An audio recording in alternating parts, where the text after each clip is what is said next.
So Manchester City have lost another game, and to be very honest, I was not looking forward to making any videos today because I am a little feverish, but I cannot stop myself when I know that something as big as this has happened, and the fact that Manchester City have drawn to lost two of their last five games, I guess. I mean, you cannot be an Arsenal fan and not feel like we are going to win the league now, and it is going to be a joke if we don't. And a lot of people will say, like, look at this, no competition for Arsenal, Manchester City are so bad. But the point is that Manchester City, if they are bad, they are going to get smashed in any Premier League game, which shows the strength of the Premier League. When Arsenal were not on it, Liverpool are still as good a side as they can hold them to a draw. They can be that disciplined. They have spent 400 million. Manchester City have signed Semenyo. What more do you need? They have Doku on one wing, Semenyo on the other, Haaland in the middle, Foden, Cherki, Rodri was playing today. What do you want? Like, isn't that the team you thought is going to win the Premier League?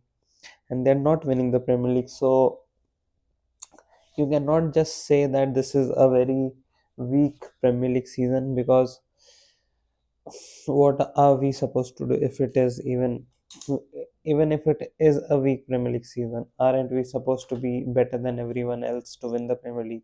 So we are better than everyone else, and today Michael Carrick's first game managing Manchester United, and one of the most, like, best signs of a manager is after he won the game, you look at his face and he was not overly excited. He was not uh, over the moon that he has won his first game. He was not a very nervous man when the game was going on. He was calm, he was cool, he knew what he was there for, and he cares for Manchester United. And he looks like someone who was, as he was a very underrated player as well. Like, people rated him, but most of his career you won't talk about the best midfielders and say Michael Carrick in the in one go. Like, you won't say his name in the top five midfielders ever or something, but he was a very good midfielder, and good midfielders obviously become great managers, and he is looking like he's a great manager. Men who played Manchester United fans have been shouting he was supposed to go on loan or going to get sold. I would love him at Arsenal, but no, he is going to stay at Manchester United. And the way he played today, absolutely, Manchester United did not have most of the ball, most of the possession, but they did end up, like, they didn't allow Manchester City to play their game. They didn't allow them to pass and access those areas where Foden, Bernardo Silva, their attacking midfielders live, and they did not allow too much space to Haaland. There were a few instances where Haaland had a ball in space, but Lisandro Martinez with a great block, he defended really well, and Haaland looked pretty ineffective. He also looked like he injured himself in at the end of the second half. So you will have to also look at that if Haaland is injured, that is going to cause Manchester City more problems as well. And the main reason I thought Manchester City did not win this game was, if you look at this defense, Kosanov. Kosanov was not that bad. Obviously, nobody knows Alan. I won't pretend that I know him or I have watched his. He must be a young academy player, but I have not watched a single game. Rico Lewis, obviously, we know. Nathan Ake started. Nathan Ake started. So where was Nico O'Reilly playing? Nico O'Reilly. Okay, so they have made this thing where Nico O'Reilly got substituted, so they have just put Ake in there. They, like, ideally you should put Nico O'Reilly there, but Nico O'Reilly had a tough time.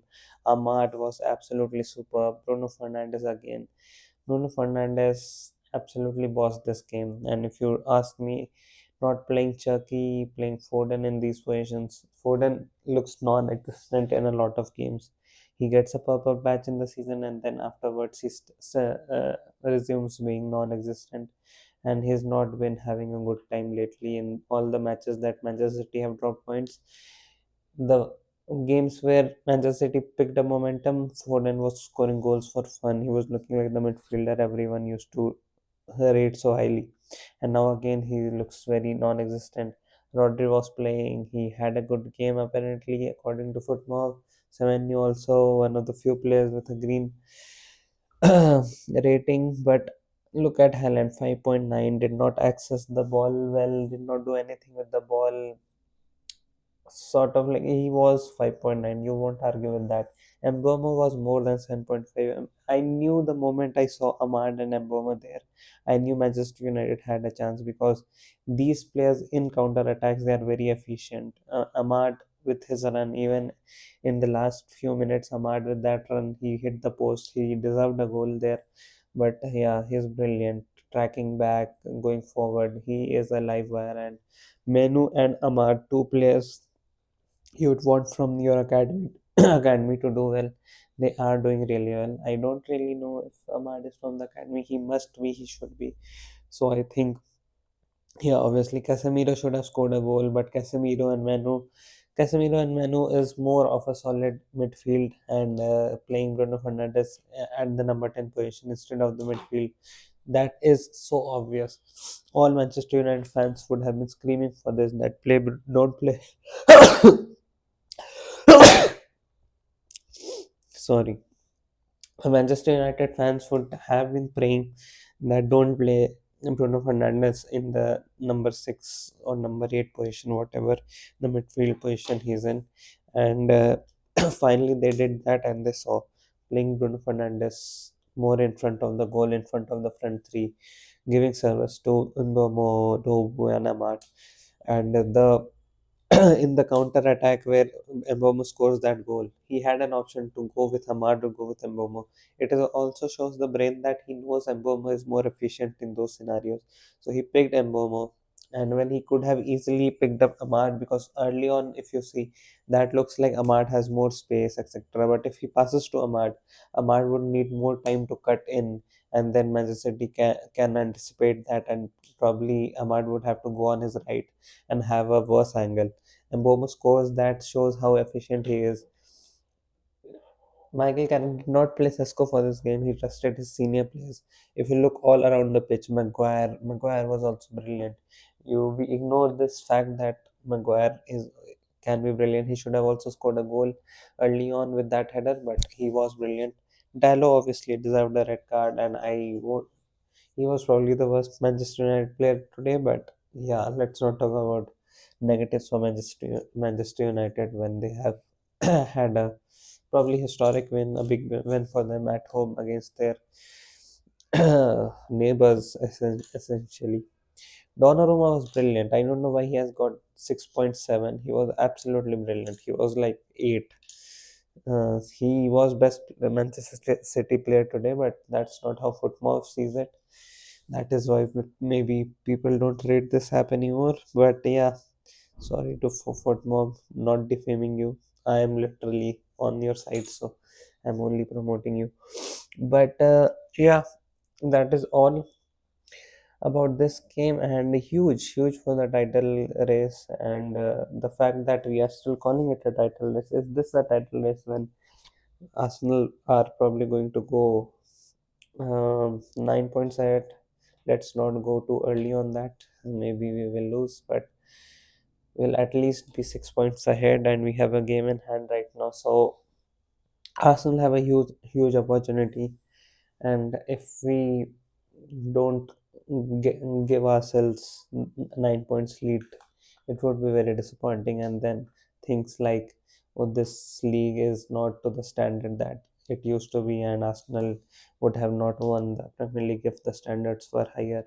Those things we need to just put them in the bin by having a like 10-point lead, 12-point lead, so that we can at least say that if the league was bad, we were so much clearer of everyone else. So at least we can show the domination we will have, and we can show that even if people were ready to compete with us, ready to be at the level we are, we would have still won the league because we dominated the league like nothing. And this is nowhere near the worst Premier League season at all. A lot of teams are so competitive. Obviously, Arsenal are way clear of everyone else, and then even the relegation spots, you would feel like all the three teams at the bottom three are relegated. But in the middle of that, every team can beat, and any team can beat anyone on their day. So it has been a pretty exciting Premier League season. Nobody might have predicted a Manchester United win today, but they absolutely dominated them. First half was fine, they did not have the possession, but they were looking more threatening. Second half, total domination. Even the ball, Menu in midfield, chances, all those counter attacks, and then when they scored a goal, they could have scored two or three goals before that goal as well. Donnarumma was somehow saving Manchester City, and the second goal, not Nico, Rico Lewis, yeah, Rico Lewis was sleeping on that goal, and that is where you see the difference where Manchester City's back line, they are signing Guehi now. So they need Guehi. They need players like Guehi and a better right back sort of to do a better job there, be more attentive, be more solid. But that is what caused them, and Manchester United punished them as they should have.